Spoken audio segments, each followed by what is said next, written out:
In Dragons Dogma 2 for PC, you may encounter FPS drops, lag, and stuttering issues.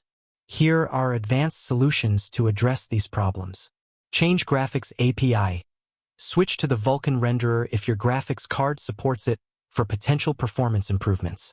Tweak advanced graphics settings.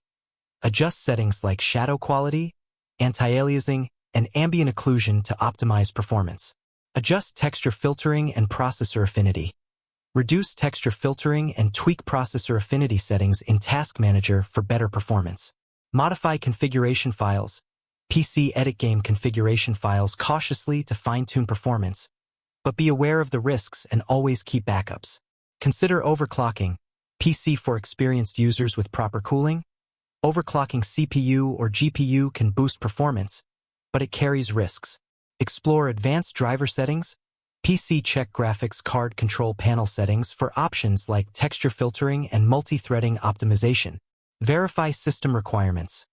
Ensure your PC meets the recommended system requirements for Dragons Dogma 2 to maximize performance. These solutions aim to improve frame rates and smooth out gameplay, but caution is advised, especially with overclocking and configuration file modifications.